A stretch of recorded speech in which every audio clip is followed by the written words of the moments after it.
نحمده ونصلي على رسوله الكريم أما بعد سبحانك لا علم لنا إلا ما علمتنا إنك أنت العليم الحكيم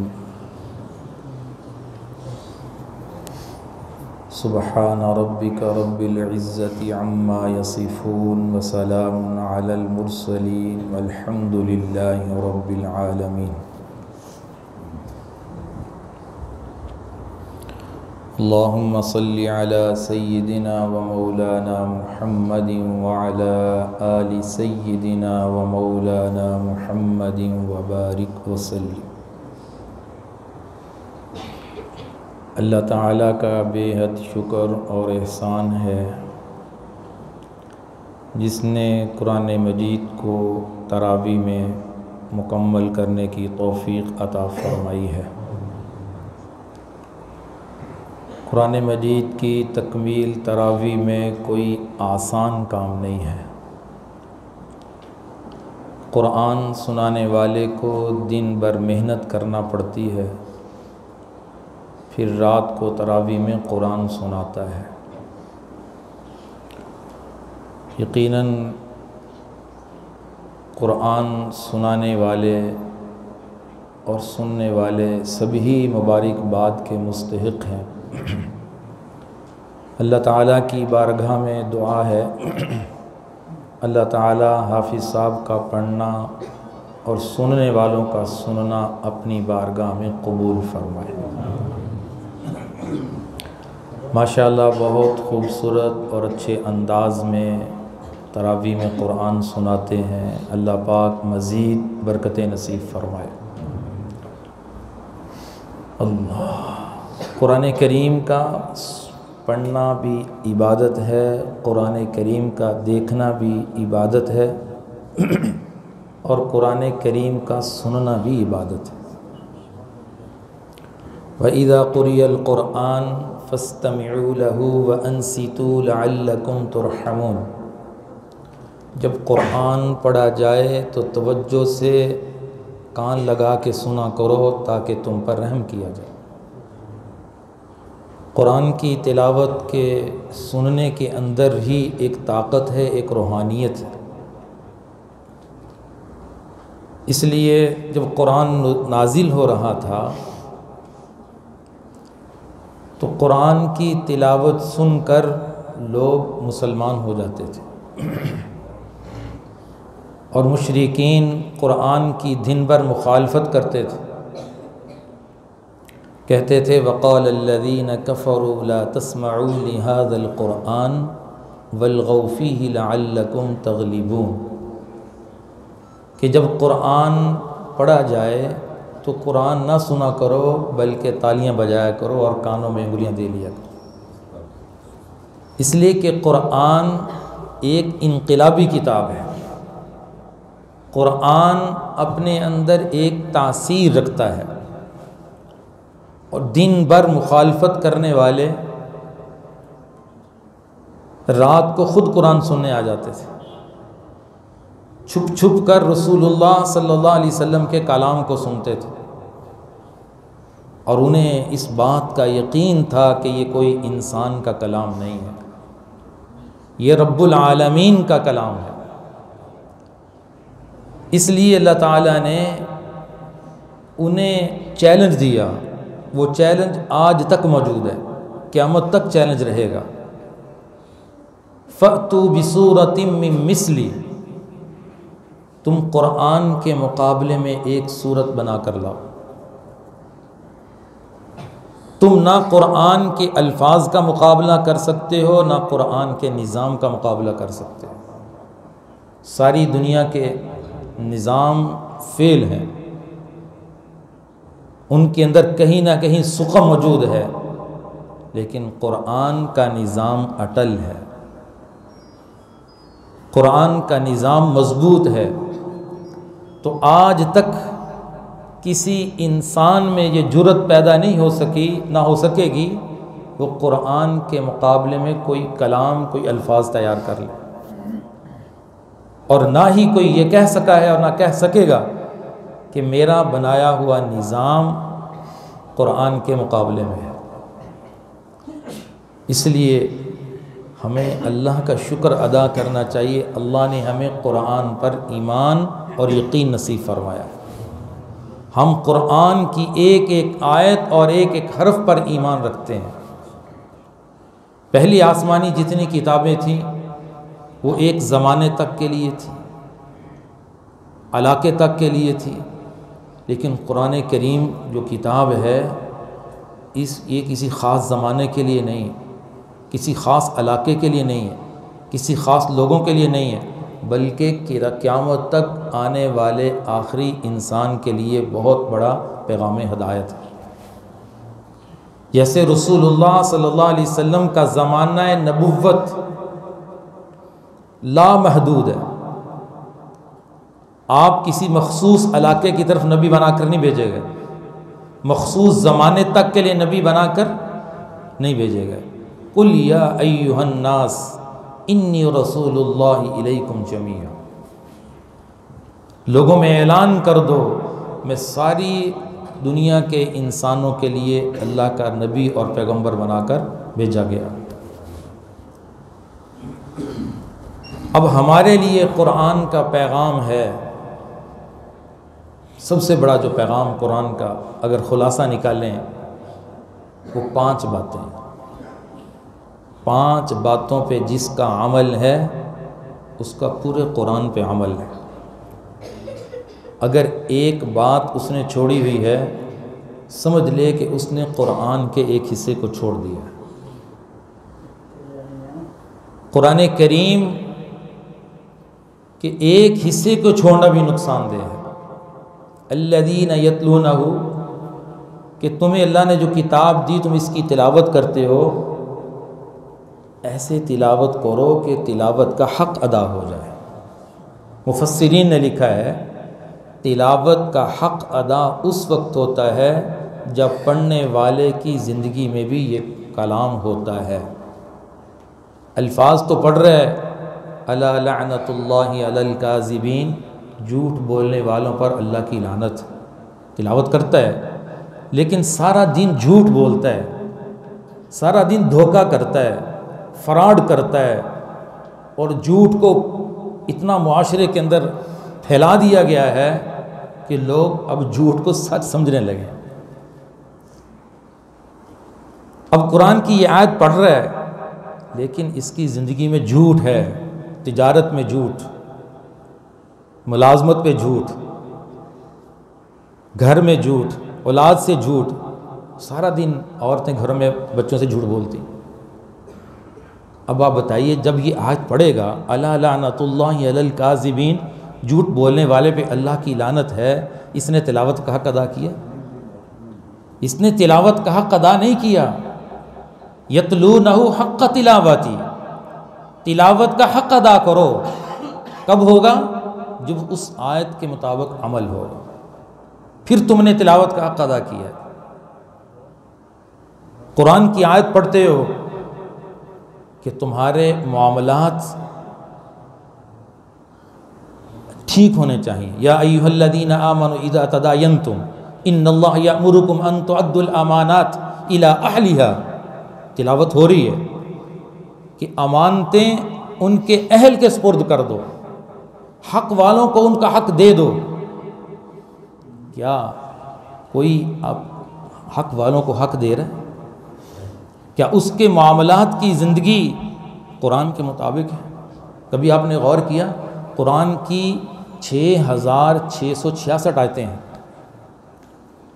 6666 آیتوں میں سب سے بڑی آیت کس کے بارے میں نازل ہوئی؟ کوئی جانتا ہے؟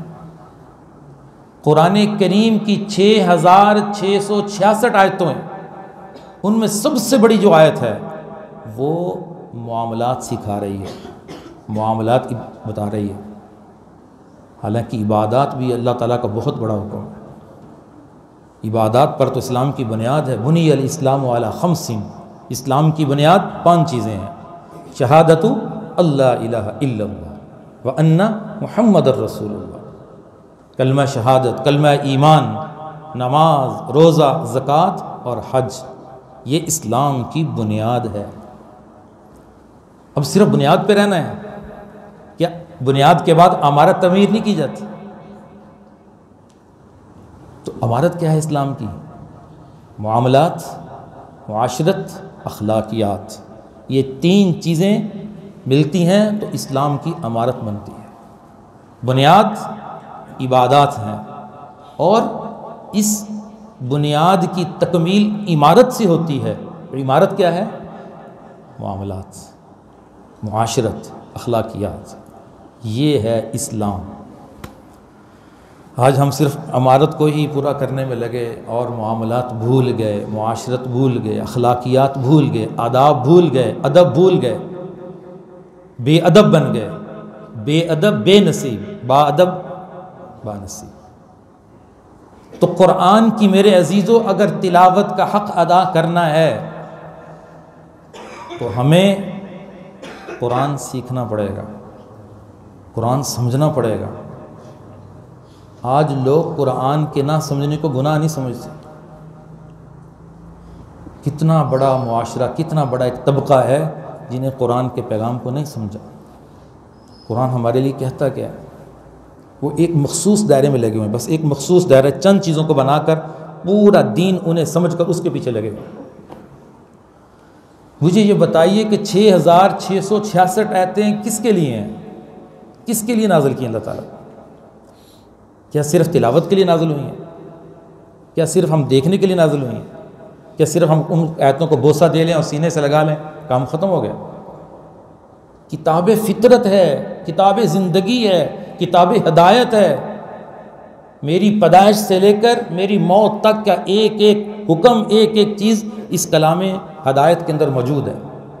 کیا میں نے ہدایت حاصل کی؟ کیا میں نے قرآن کے پیغام کو سمجھا؟ کتنے قرآن کے احکام سے قرآن کے ماننے والے غافل ہیں، انہیں پتہ ہی نہیں ہوتا کہ میں قرآن کی آیت جو پڑھ رہا ہوں اور اس کے خلاف میری زندگی ہے۔ یقیناً اگر پتہ چل جائے ہو سکتا ہے عمل کی توفیق نصیب ہو جائے۔ جب علم نہیں ہوگا تو عمل کی توفیق کیسے ہوگی؟ آواز لگ رہی ہے کہ آ جاؤ قرآن کی طرف پلٹ آؤ، قرآن کی طرف آ جاؤ، قرآن کو سمجھ لو، قرآن کے پیغام کو سمجھ لو۔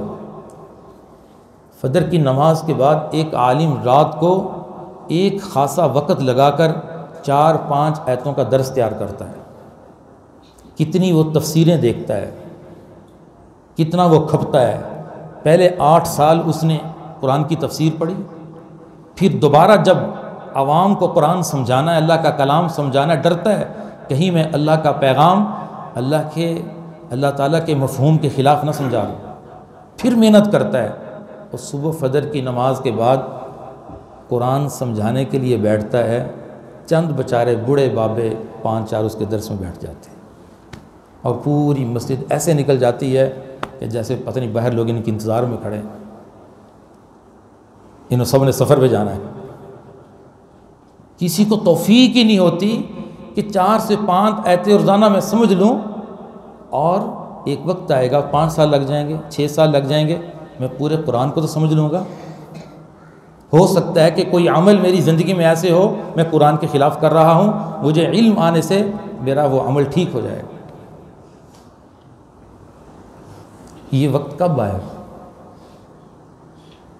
جس سے بات کرو کہ قرآن کو تھوڑا سا ٹائم دے دو، قرآن کو وقت دے دو، سب سے بڑا عذر لوگوں کا یہ کہ وقت نہیں ہے، ٹائم نہیں ہے۔ ایک بندہ کہنے لگا میرے پاس تو مرنے کا ٹائم نہیں ہے۔ اس کو کہا نماز پڑھا کرو، کہتا اب نماز کی بات کرتے ہیں، میرے پاس تو مرنے کا ٹائم نہیں۔ میں نے کہا مارنے والا پوچھ کے تو نہیں آئے گا۔ وَلَن يُؤَخِّرَ اللَّهُ نَفْسًا إِذَا جَاءَ أَجَلُهَا، ایک لمحہ بھی آگے پیچھے نہیں ہوگا۔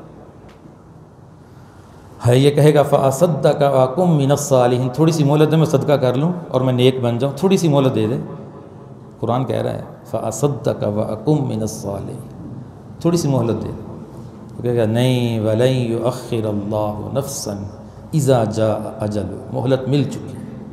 حسن بصری رحمۃ اللہ علیہ ایک میت کو قبر میں اتارنے کے لیے تشریف لے گئے، لوگ بھی وہاں گئے ہوئے تھے، تو تو انہوں نے سارے لوگوں کو مخاطب کر کے ایک بات پوچھی کہ مجھے یہ بتاؤ کہ یہ میت جس کو آپ دفن کر رہے ہیں اس کی خواہش کیا ہے؟ اگر اس سے پوچھا جائے کہ تیری خواہش کیا ہے؟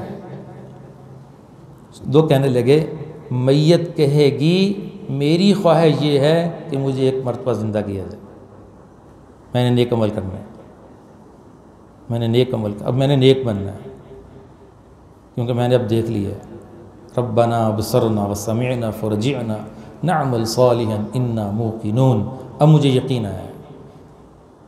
تو فرمانے لگے اب اس کی تو واپسی نہیں ہو سکتی، تمہارے پاس تو ٹائم ہے، تمہارے پاس تو وقت ہے،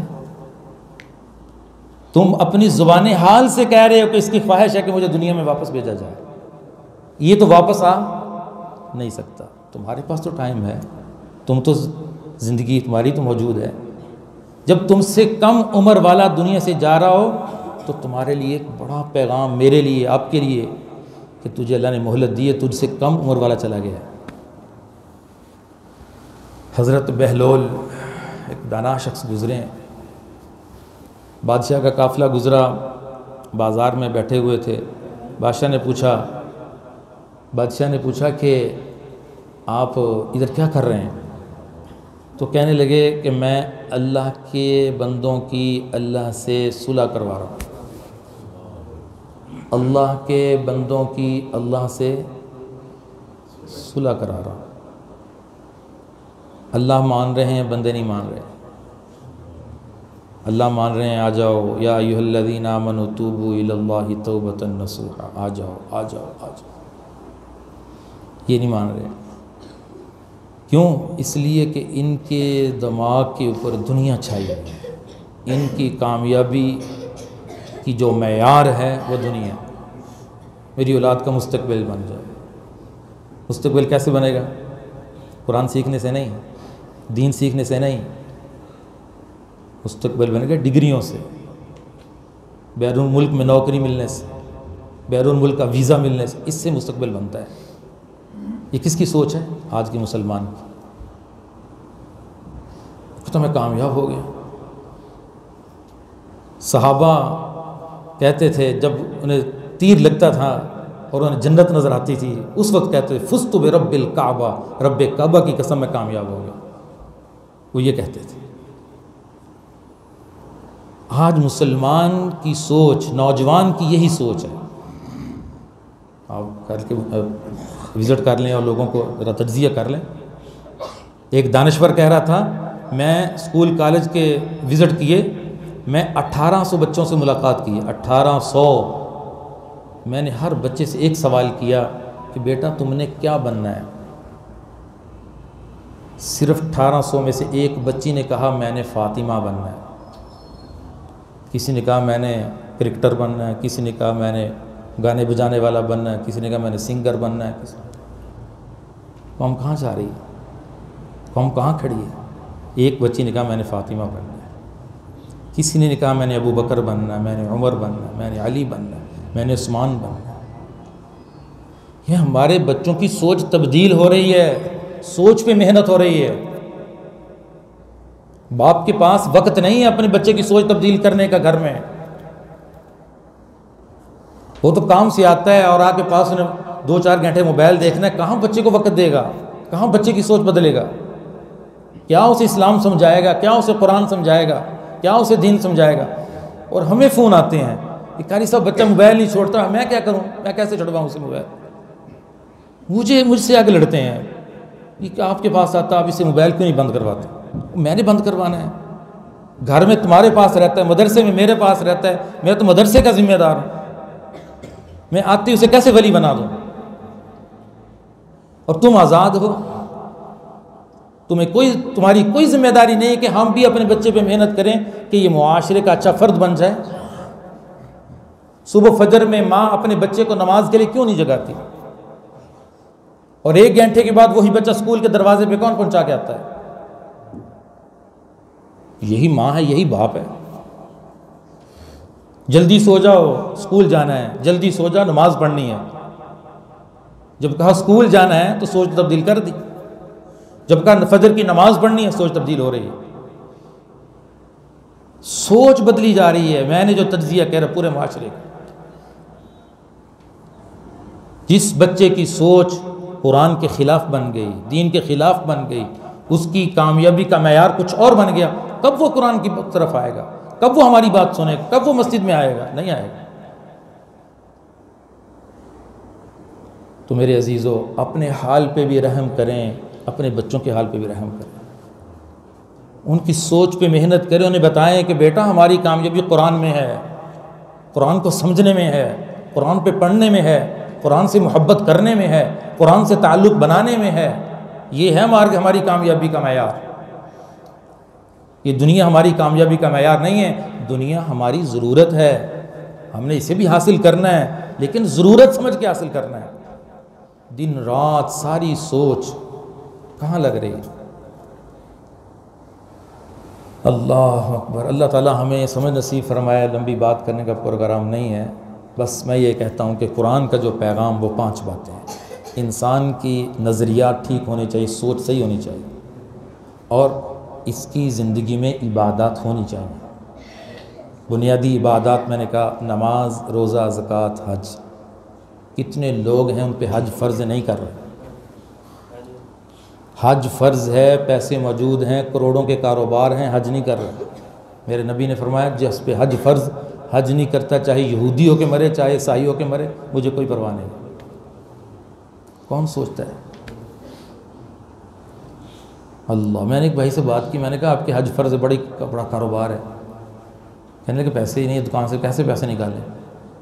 میں نے کہا یہ 7 والی یہ دکان ہے، یہ 1 کروڑ کی ہے. کہتے جی. میں نے کہا اگر بندہ کہے مجھے بڑی ضرورت ہے، 50 لاکھ کی بیچ رہا ہوں، ابھی پیسے چاہیے، لے آؤ گے؟ کہتا لے آؤں گا. وہ کہاں سے لے آئے؟ سچا بات ہے. نکال لیں گے، کہتے کہیں سے تو نکالیں گے، زمین اکھاڑیں گے کہیں سے نکالیں گے. کیوں نکل آئیں گے؟ دل کے اوپر کس کی محنت ہے؟ دکان کی. تو انسان کی زندگی میں عبادات قرآن کا دوسرا پیغام ہے. اور قرآن کا تیسرا پیغام اپنے معاملات ٹھیک کرو. تجارت میں ڈنڈی نہ مارو، ملازمت میں ڈنڈی نہ مارو. ملازمین اپنے کام کا پورا حق ادا نہیں کرتے. موبائل دیکھتے ہیں، تنخواہ حرام ہو گئی. ڈنڈی چھٹی مار لی بغیر اجازت کے، تنخواہ حرام ہو گئی. 6 گھنٹے ڈیوٹی 4 گھنٹے کر کے آ گئے، تنخواہ حرام کر لی. ساری زندگی ملازمین اپنی تنخواہ میں کچھ حصہ حرام کرتے ہیں. جب 6 گھنٹے اس کا کام ہے کہ اس نے کرنا ہے، کہ میں نہیں کہہ رہا، یہ قرآن کہہ رہا ہے. اور سمجھنا ہے تو قرآن آیا کریں، صبح فجر کی نماز یہاں پڑھا کریں، اور درس قرآن سنا کریں، پھر قرآن سمجھ آئے گا کہ قرآن یہ احکام بیان کر رہا ہے کہ نہیں کر رہا. ان اللہ یأمرکم ان تؤدوا الامانات. اس کے ذمہ وقت امانت ہے، اس نے پورا ادا کرنا ہے، کیونکہ تنخواہ پوری لیتا ہے. اور اپنی تجارت کو جھوٹ سے، فراڈ سے، دھوکے سے، 2 نمبر بل بنانے سے پاک کر لو. یہ نہ ہو کہ حرام لقمے خود بھی کھاتے رہیں اور بچوں کو کھلاتے رہیں، اور پھر معاملہ بڑا سخت ہو جائے، پھر ہم اس جگہ سے پہنچ جائیں وہاں سے واپسی ناممکن ہو جائے. ایسا نہ ہو جائے. اور چوتھا قرآن عقائد و نظریات، سوچ، عبادات، معاملات، معاشرت. چوتھا حکم قرآن کا، چوتھا پیغام.